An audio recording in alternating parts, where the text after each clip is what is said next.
Over 53 million people in the United States are living with intense joint pain due to arthritis. That's roughly 1 in 6 adults walking around with knees, hips, or other joints that are limiting their lives every single day. If you're modifying your entire life around your knee pain, if you're avoiding activities you love, if you're becoming more and more sedentary, if your world is getting smaller because of your knee, that is not living. That's surviving.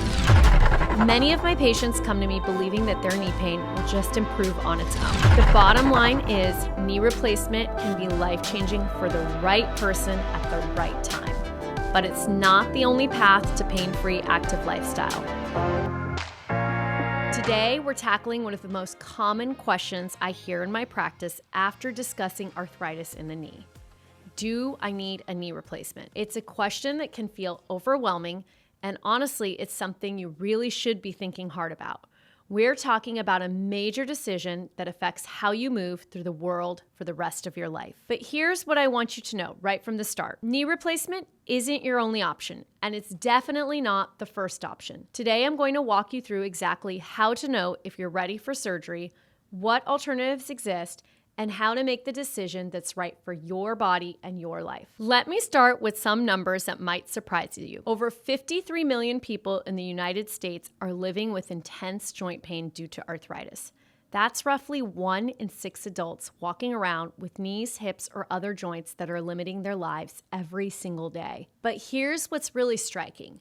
Many of my patients come to me believing that their knee pain will just improve on its own. They're hoping, waiting, pushing through it. And I get it, surgery feels like a big, scary step. But what I've learned over my years in practice is that delaying the right treatment, especially when surgery truly is the answer, can actually make things much worse. So how do you actually know? Let me break this down into 3 key factors I use to help my patients make this decision. First, let's talk about the severity of your symptoms. If you're experiencing persistent, severe knee pain that doesn't respond to anti-inflammatory medications, or if you're taking such high doses of these medications that you're negatively impacting your life, stomach pain, ulcers, or dizziness, then it might be time to consider a knee replacement. Are you also dealing with swelling and stiffness that make it difficult to bend or straighten your knee? Can you get out of bed in the morning without wincing? Can you walk upstairs, go shopping, or take a shower without significant discomfort? Can you walk around the block in your neighborhood without stopping? Here's another key indicator. If pain is interrupting your sleep or preventing you from enjoying activities you love, whether that's cycling, hiking, or simply playing with your grandchildren, that's your body telling you something does need to change. And then there's knee instability. If walking feels uncertain, if you're worried about falling because your knee feels like it might give out, that's not something to push through, because you could fall and cause other injuries like a broken hip, ankle, or wrist. The second factor is effectiveness of non-surgical options. Before we even think about surgery, I want my patients to explore non-surgical treatments. This might include anti-inflammatory medications, joint injections, physical therapy, and targeted exercises. These approaches can offer real relief, especially in the earlier stages of arthritis. It is important to recognize these treatments address symptoms, not the underlying cause, which may be okay if they are working, but once they stop working, we do need to find a solution that does work. Third, we need to weigh benefits against risks. Knee replacement surgery has a high success rate. The vast majority of knee replacements are still successful even after 15 years, and many continue to function well for 25 years or more. That's a quarter century of improved mobility and reduced pain. But any surgery comes with risks: infection, blood clots, knee stiffness. The complication rate is relatively low at about 14%, but these are real considerations. So what are the diagnostic tools that help guide us? So when you come to see me with knee concerns, we're not making decisions based on guesswork. We use specific diagnostic tools to get the full picture. X-rays show us cartilage loss in your knee. If the space between your knee bones has narrowed significantly, that's a clear sign of osteoarthritis progression. Weight-bearing X-rays are the most useful to see this joint space. Sometimes we will order an MRI, but if your arthritis is advanced enough to consider a knee replacement, then MRIs are usually not helpful and don't add to the decision-making process. We also use something called the Oxford Knee Score. It's a questionnaire with 12 questions that measures how knee arthritis affects your daily life. It evaluates your ability to perform everyday tasks and assess your pain levels. Some surgeons use this as one factor in determining if knee surgery might be necessary. I usually tend to ask questions like, how many blocks can you walk without needing to stop? I also ask about the pain scale and where their pain is on that scale during different times of the day. If the pain is dull or sharp, and do you find yourself avoiding normal activities of daily living? Your alternative options. Now let's talk about what you can try before surgery, because I believe in exploring every avenue in my practice. Medications can be incredibly helpful. Anti-inflammatory drugs like ibuprofen or naproxen can reduce inflammation and pain. I also love meloxicam because it is long-acting and fairly inexpensive compared to some other options. Topical treatments like Voltaren gel or lidocaine patches can provide localized relief.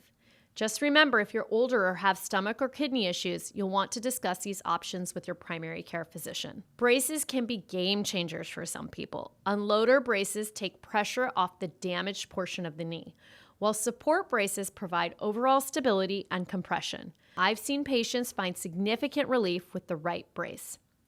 Physical therapy and exercise remain some of our most powerful tools. Strengthening the muscles around your knee can reduce pain and improve function. Low-impact exercises like swimming, cycling, and yoga can help maintain mobility while being gentle on your joints. Water therapy, in particular, can be incredibly effective for knee rehabilitation. Injection therapies offer another layer of options. Cortisone injections can reduce swelling and pain for several months. Hyaluronic acid shots add lubrication fluid to your joint to reduce stiffness, and they work best for mild to moderate arthritis. We're also seeing promising results with PRP and stem cell therapies that may support cartilage healing. You can check out my episode on PRP to find out whether this might be your best option. Weight loss can be another option to help you with your joints, and this can be tough. I can't tell you how many patients say they are depressed because they can't move without pain, so it's hard to exercise. But remember, 80% of it is nutrition.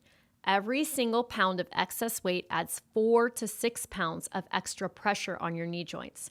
Losing even 10 to 15 pounds can significantly reduce the stress, improve joint pain, and enhance overall mobility. With all the new research on GLP-1s on weight loss, I know we are going to be helping people with arthritis pain more and more in the future. So how do you make the decision that's right for you? This decision isn't just about your knee, it's about your life. I've worked with patients who wished they had gotten treatment sooner because addressing knee problems early often leads to better outcomes. But I've also worked with patients who found tremendous relief through non-surgical approaches and never ended up needing surgery. The key is honest assessment. If you're modifying your entire life around your knee pain, if you're avoiding activities you love, if you're becoming more and more sedentary, if your world is getting smaller because of your knee, that is not living, that's surviving. So what does modern knee replacement actually look like? If you decide to do that surgery and it's the right one for you, I want you to know that knee replacement has evolved dramatically. We now have minimally invasive techniques, robotic-assisted surgery, and approach options that can lead to faster recovery and better outcomes. You might be a candidate for partial knee replacement if your arthritis is confined to just one area of your knee. This involves smaller incisions, less tissue damage, and often a quicker recovery. Total knee replacement remains the gold standard for extensive arthritis, and modern prosthetics can last 15 to 20 years or more. So what do I want you to do with this information? First, don't ignore that persistent knee pain. Document your symptoms. Does the pain get worse at night? What makes it better or worse? Does it start after particular activities? This information is invaluable when you meet your orthopedic surgeon. Second, try conservative treatments systematically, not haphazardly. Work with your healthcare team to create a structured approach to non-surgical treatment. Third, get a proper evaluation. If you've been dealing with significant knee pain for more than a few months, it's time for x-rays and a professional assessment. And finally, remember that this is your decision. You know your body, your lifestyle, your goals. A good orthopedic surgeon will give you information and guidance, but the choice of when and whether to have that surgery is ultimately yours. The bottom line is knee replacement can be life-changing for the right person at the right time, but it's not the only path to pain-free active lifestyle. The goal isn't to rush into surgery or to avoid at all costs. The goal is to make the decisions that get you back to living the life you want. Your knees have carried you this far. With the right approach, whether that's surgery, conservative treatment, or a combination of strategies, they can carry you powerfully into your future. I have found in my own office the common issues that come up is that patients say things like, I don't want to take anti-inflammatory medications every single day. I don't want to get cortisone injections every 3 to 6 months. Feels like a Band-Aid. It feels like I'm not actually curing or getting to the root cause of the problem. And I do agree in a lot of ways we aren't getting to the root cause of the problem. But the issue with advanced arthritis or even moderate arthritis is it is progressive and we don't have a good solution outside of knee replacement. We don't have that cartilage regeneration that probably at this point we should have developed. So when we say things like the cortisone and the anti-inflammatories aren't just masking the pain, what we mean is it's actually cutting the inflammation, and the inflammation is what's causing the pain.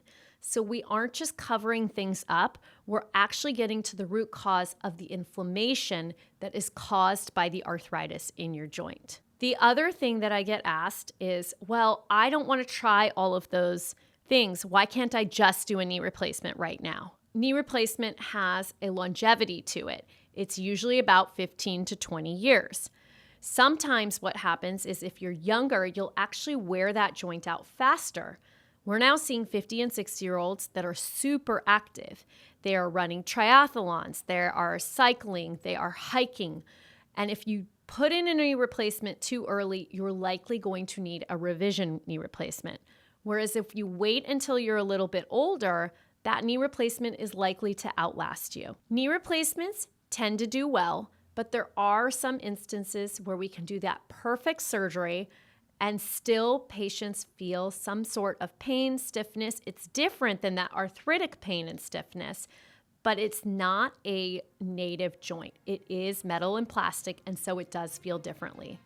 My algorithm is to try all those conservative methods, and if you are in so much pain, I'm talking 8 out of 10 pain most days, you're walking with a cane or walker, you're popping in anti-inflammatory medications all the time, that is really the time to think about knee replacement, and those are the patients that do the best. Thank you for tuning in to The Resilience Factor. If you're ready to build a stronger, longer-lasting body, make sure to subscribe and share this episode with someone who's ready to thrive. You can follow me at Dr. Pamela Mehta for more expert tips on strength, recovery, and orthopedic health. Until next time, stay strong, stay smart, and stay resilient.